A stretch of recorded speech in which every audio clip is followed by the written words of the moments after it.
And now this will be Philosophy and History for September 2013, new books, or book hauls, I guess, whatever you want to call them.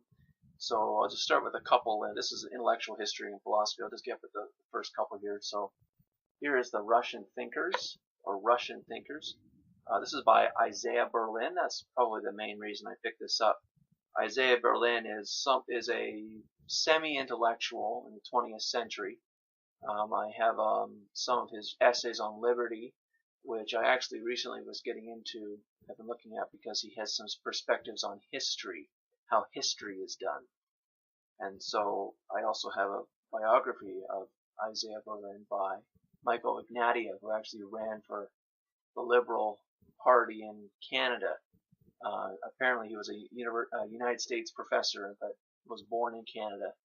Came up here just for the politics and he had a horrible defeat. And then I think he's gone again, so, but whatever, he's written lots of books, and so Isaiah Berlin is something to have.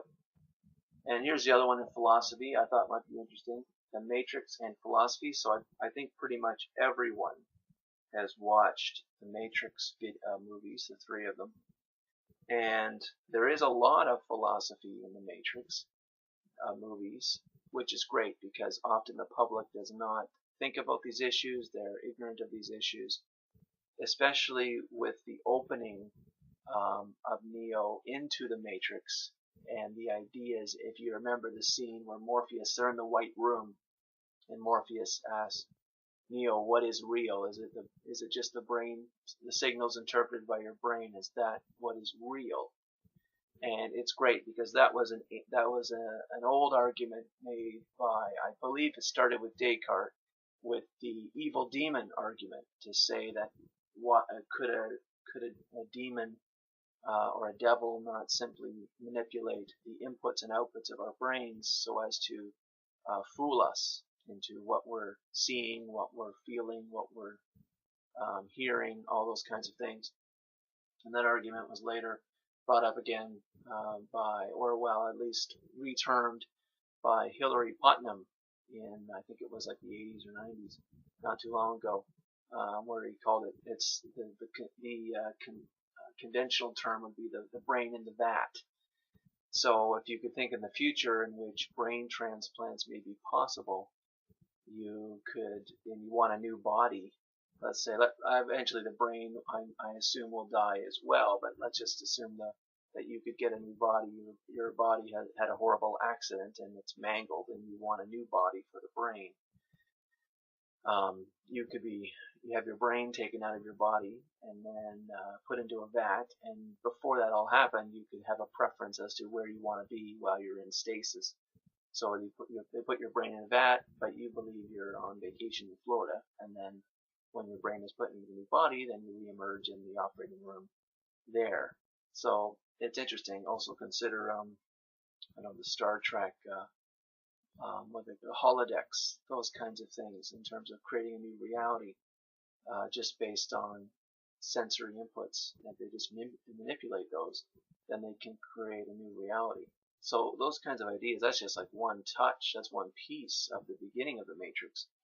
And so I'm very interested in what kinds of things are discussed in those ideas. It's not necessarily groundbreaking, it's just it's an amazing, it's taking those philosophical ideas and putting them out into the public, and I think that's great, and I wish more works of art did that. Often works of art don't. They are pretty much entertainment, and they're not really that deep or interesting. For example, the kinds of ideas that are in Ayn Rand's novels are also things you do not see so much. Classical literature as well. It'd be nice if there was more of those kinds of things. Anyways, getting on to history. So I've got here some books in order, chronology, and I've also got some books in here about explorers, because I like explorer stuff. So here's the first one. How the Greeks Built Cities. This is by Wycherley. Wycherley. This is old. This is actually used to be a library book. This is 67. It's not that old. First published 49.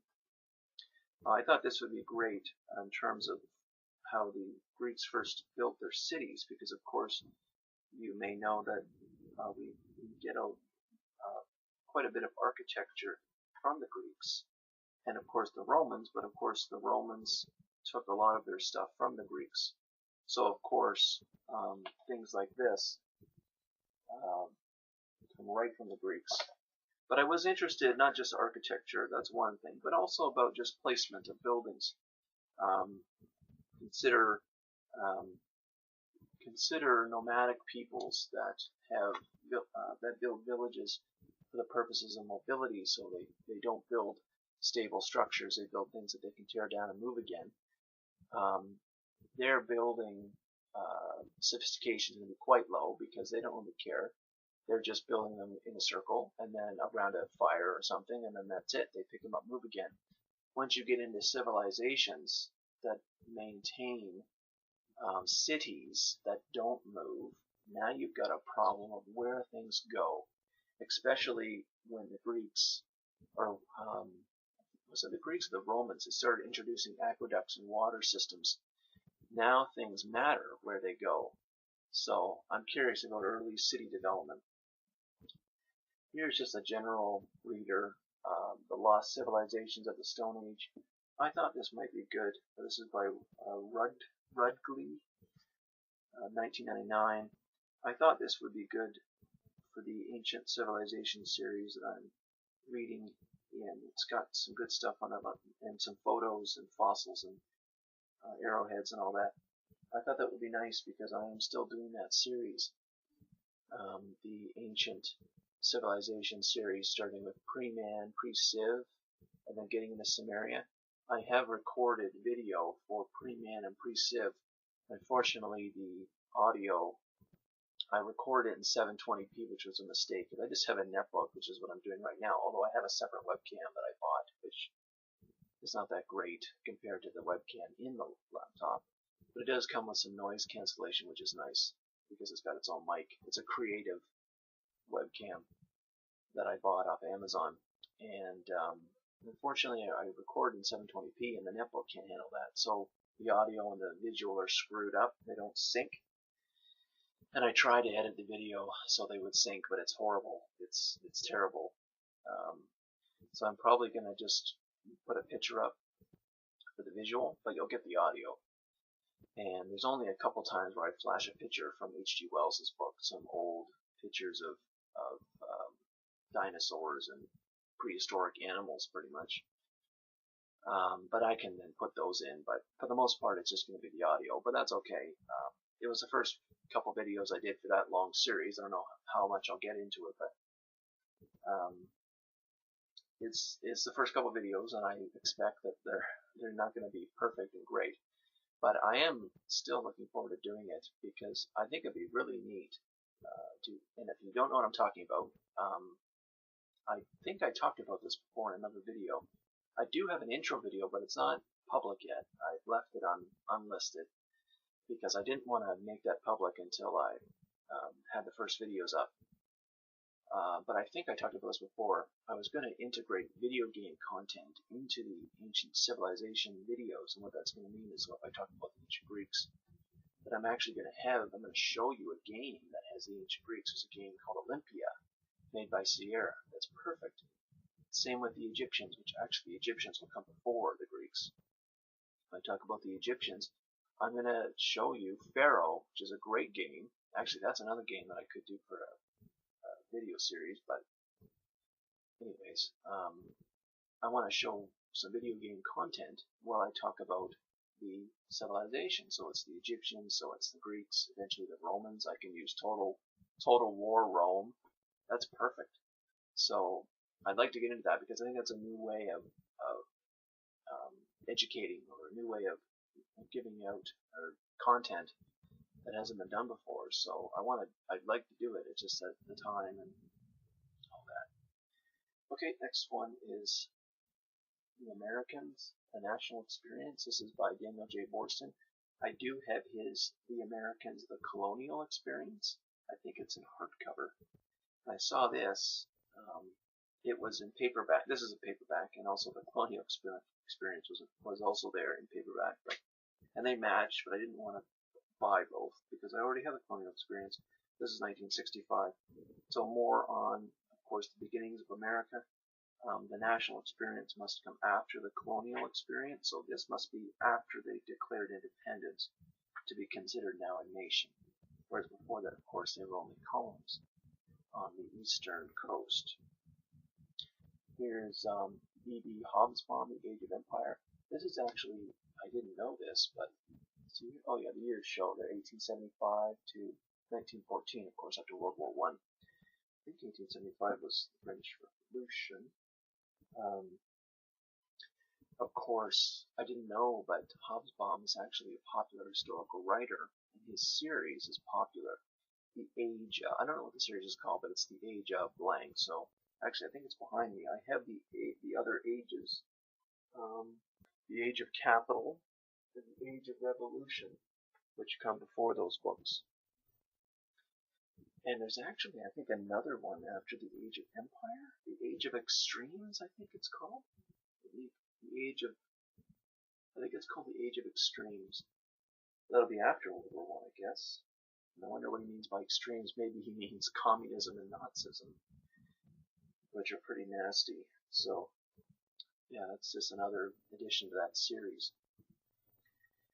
Here's Winston Churchill, Triumph and Tragedy, Volume 6, the Second World War. So, the Second World War is the series, and this is Volume 6, and the Volume 6 title is Triumph and Tragedy. So, Winston Churchill should know, World War II, UK Prime Minister at the time, considered a great Prime Minister of Britain, and of course a great man, perhaps of all time, in terms of his role in World War II. Essentially, his role was to hold out the Germans until the Americans arrived, because Britain was getting pounded by those airstrikes from Germany and would have buckled had it not been for the Americans and of course the Canadians and somewhat the Australians being involved. So I'm happy to have more Winston Churchill stuff. Of course, I also have his 4-volume set on Britain, so he's got quite a bit of intellectual content for a politician. Okay, last 3 books for the in history are books on explorers. So here's the Journals of Lewis and Clark. This is by, well, it says a new selection by John Bakeless, but I don't know the authors. I guess it's John Bakeless. This was published in '64. It's funny, the Lewis and Clark always makes me think of Superman, but Lewis and Clark are actually explorers that explore the northwest of the U.S. because, of course, in the colonial period, they only really had the eastern coast, and they knew of the southern U.S., of course, from, well, it was largely Spanishly held, and Mexico and all that. But the western half of the U.S. was not discovered, and I recall reading, I think actually it was I read a little bit into this. I was waiting in a car a couple months ago, and I had it with me, and I was reading a bit of it. And it actually talks about it. I thought it was interesting. Thomas Jefferson, before he became president, actually was a secretary or a vice president or something like that. And he actually was trying to he was petitioning funds to send explorers out west. And there was something about Lewis and Clark. They declined at one point, but eventually they accepted it, and then they went out. There was something about that, I can't remember now. A complication about that, but I don't know. But I thought it was interesting about sending explorers out, because of course, at one point, they've got their colonies, right? And they don't know what's out past the Mississippi or whatever river. There's obviously natives everywhere, but they don't really know what's out there. Eventually, explorers had to go and find that, and then you get the first maps, which are always kind of neat to look at. Okay, here's another one actually from that era. Here's Herman Cortez, Letters from Mexico. So I recall from colonization, the old game, Herman Cortez is actually a founding father you can get, although it's really in the Spanish context. Herman Cortez was, well, I believe he conquered much of the Aztecs and looted their gold. So I'm curious about that. Letters from Mexico. I'm also curious about how Mexico, the nation, even formed. I don't really know about that. Obviously, the Spanish were down there for a while, and they cleared out a lot of the natives. But did they have their own civil war and their own Declaration of Independence? I don't know about Mexico. How did Mexico form, and even the name Mexico? Where did that come from? I'm just kind of curious about that. But obviously, the cultural roots of Canada and the U.S. are British, and then of course in Canada there's a bit of French in there too. The cultural roots of Mexico are certainly Spanish. The cultural roots of South America are Spanish and Portuguese. And those have consequences. Those have economic consequences. Actually, I have a book called, I had to go and look it up, I forgot. So it's Hernando de Soto wrote The Mystery of Capital, and I believe that talks about the cultural roots of different countries, or at least the New World. And he does talk about that, those, what I just said about the cultural roots of South America and Mexico and all that. Okay, and the last one for explorers is Toward the Sun. Columbus, Cabot, and Vespucci, The Race for America. So this is by David Boyle. It's actually a really nice copy here, pretty much brand new. This is 2008. Another book on explorers, which is great. Interested about Columbus, of course. 1492, right? 1492. And it's got a nice picture on the front too. About the ancient world. I kind of like to find more of those kinds of things to hang on the wall as artwork, because I just think it's nice. Historical significance in artwork, I always like, and I do have a few paintings actually already that are exactly like that. Okay, that's it for history for September. Next will be fiction and literature.